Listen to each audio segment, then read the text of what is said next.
Some of us aren't being held back. Some of us are holding ourselves back. The opportunity is in front of you. You're scared to take it. The opportunity's there. Opportunity is there. And so I wrote this down. How many of us, I'm not ready yet. Opportunity is sitting there. If anyone else in the room saw it, they'd be like, SubhanAllah, you're blessed. You're blessed. People right now, they're like, yo, that's me. Literally, the opportunity is right there. But what you're holding back is you're saying, I'm not ready yet. I need more education. I was talking to someone earlier today. Business about to blow up. Like, maybe I should get my master's. Right? Maybe I should get my master's. How many of us, in low key, what's happening is Allah is mutaqaddim. He will qaddama shay. He will push something forward. But sometimes we hold it back. No, I'm not ready. And so the Prophet ﷺ, he used to make a dua where he said, Ya Allah, antal muqaddim wa antal muakhir. Ya Allah, you are the one that, I want us to understand it this way. You're the one that yuqaddim. You're the one who pushes me forward, or you're the one who puts these opportunities before me. You're the one who does this. Wa antal muakhir. And you're the one who holds me back. Now here's the crazy part about being held back. The crazy thing about being held back is that when you truly understand that it is Allah subhanahu wa ta'ala holding you back, you will have to learn to develop and learn to see the beauty in that being held back. The beauty in that moment that Allah has you in. You know, I was talking to the students about this just today, right? Like every season of the 4 seasons has its own beauty. Each of the seasons has its own beauty. When you realize that Allah is al-mu'akhir, the one who holds back and keeps you in a season for a moment, then it's like, Shaykh, what am I supposed to do now? Well, you're supposed to see the beauty in that moment right there. You're supposed to see what Allah wants from you in that moment. Now, I want you to look in your life. How many things right now, the main anxiety is because you're trying to hasten what Allah has delayed right now. Or you're trying to delay what Allah has placed right in front of you right now. That opportunity is right there. You don't want to take it. I'm not ready yet. I'm not ready yet. I'm not ready yet. It's not about you being ready. It's about Allah knowing this is the best time for you to have that thing. The issue that we have is that we say things should have been a certain way. Understanding this name removes the shoulds from us. Removes the should. This should have happened by now. I got my degree. I put in 10 applications. I should have got a job by now. And we focus so much on the should that we realize we're not focusing on what actually is. And what Allah wants me to learn from this situation that I'm in right now in my life. And how much of our lives, how much has society kept us going from one hurdle to the next hurdle, never allowing us to relish the moment that we're in right now?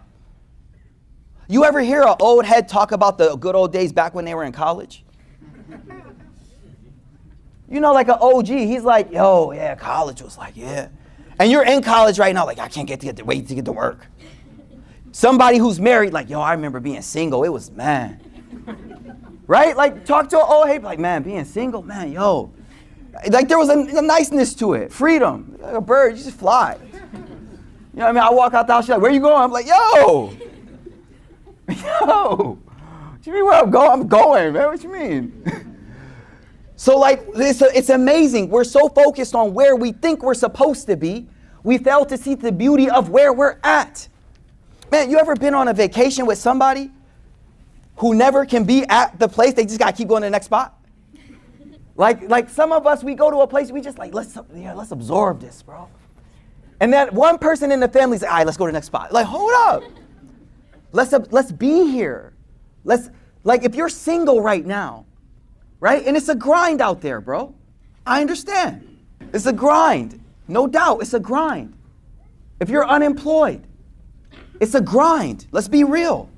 But there's a beauty in that time. And there's something that can be done that can't be done in the next time. And you're so focused on the delay of what you think was supposed to come, you fail to miss the lesson of what you were supposed to get at that time. And here's the thing. You're developing a quality, watch, you'll get to the next stage, and guess what? You'll still be waiting on the next thing to come. So your whole life is nothing but waiting for the next stages. You never enjoyed the moment that you were in. You never relished in that moment. It's because of this mentality of what should. What should. Every moment of our life has a season. Has a season. You should be using the time you have for what Allah has put you in. That's where it's at. So instead of focusing on being single, why don't you focus on all of the good things you could do that married people can't do? No, for real. For real. If you're unemployed, first of all, you keep grinding. Ain't nobody saying be lazy. Don't ever take that from my talk. But many of us have put in the applications, to dozens of them. No call back. What does that freedom allow you to do that you won't be able to do the moment you get the job? You're like, man, I wish I could. I wish I could. Why don't we highlight that? And so I want us to realize that this mentality of what should be where I should be is taking away the joy of where I am right now. And I don't know where you're at right now, but I've learned in my life to look at where I'm at right now and realize this moment ain't gonna last. I gotta find the beauty in it. I gotta find the beauty in it. Some of us are dealing with elderly parents, man. Right when your career is about to pop off too. Right when you thought you were gonna just be worried about you, dad's knees ain't what they used to be. Mom's knees ain't what her knees used to be. Now you taking them to appointments. When you were little, they took you. Now you taking them. Now I should know. Allah has put you in a moment. He's muqaddim. He'll bring you forward. He'll hold you back. But his holding back is for you to be in a moment. Be in that moment. And that's where we realize who Allah subhanahu wa ta'ala is. What happens if we fight the delay? What happens if we fight the postponement of blessings?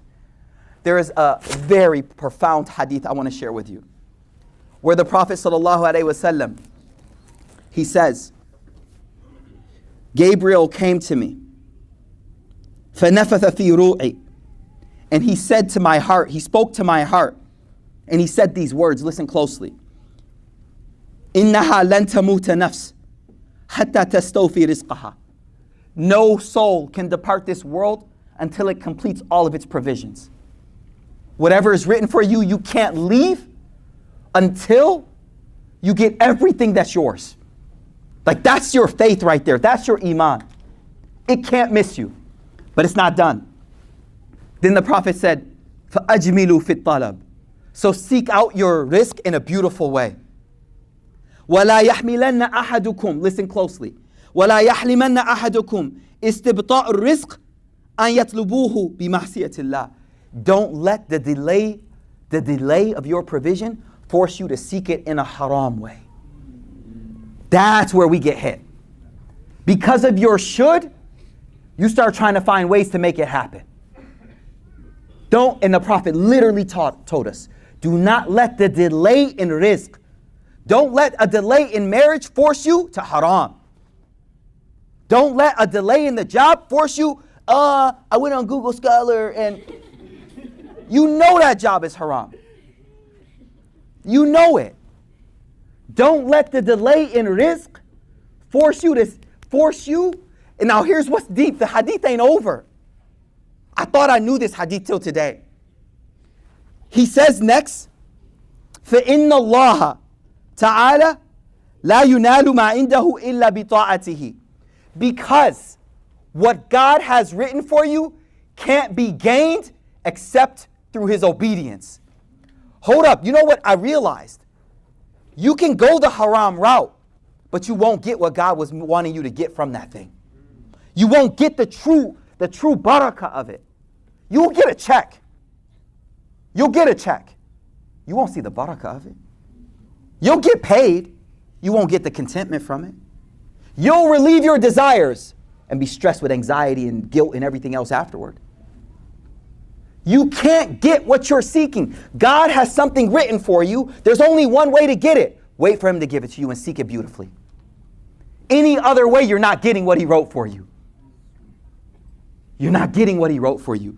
This hadith, man, 3 lessons from this hadith. What is for me never misses me. Never misses me. You know, I'm weird, yo. Sometimes, like, you know how you drink a glass of water or anything, and there's always like a few drops at the bottom? Like just little, my mind is like, yo, out of this whole cup, that little drop wasn't written. I know I'm weird, I know. But you rinse it out, it goes down the sink. Out of that whole cup, Allah knew that there was a drop in there that was not my risk. There was no way on God's green earth that I would have ever consumed that, because it wasn't written for me. Wasn't written for me. This is one of the first lessons that Shaykh Mansour taught me. I had been Muslim maybe like 5 months, soaking it all in, man. Like, because this lesson right here, do you know how it changes life if you truly believe it? I think so many of us have heard it, but it hasn't hit you yet. Because how can you be so anxious? How can you have so much anxiety if you truly believe this, though?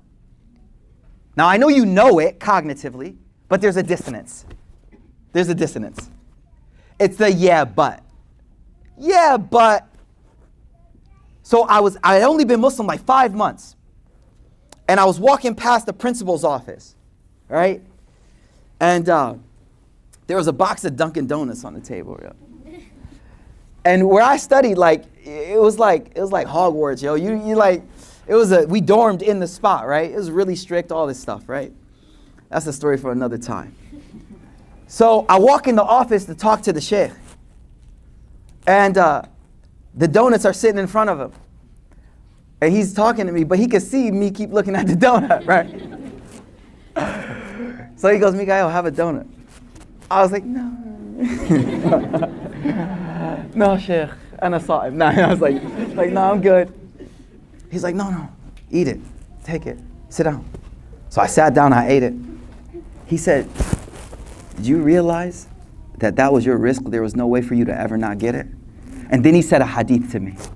He said, I'll never forget it. He said, Inna rizq la yatlubu al-abd kama yatlubuhu ajluhu. He said, the Prophet said, sallallahu alayhi wasallam, your sustenance, your risk chases you the way death chases you. Man, I never forgot that hadith, bro. You think you're chasing the money? It's chasing you. I'm serious.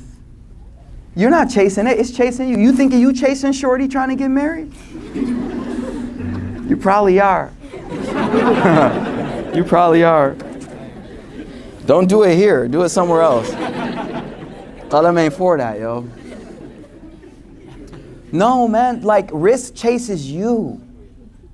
In the moment you believe that, and I know you know it, but you gotta go home and like say it again. My risk is chasing me. My risk is chasing me. My risk is chasing me.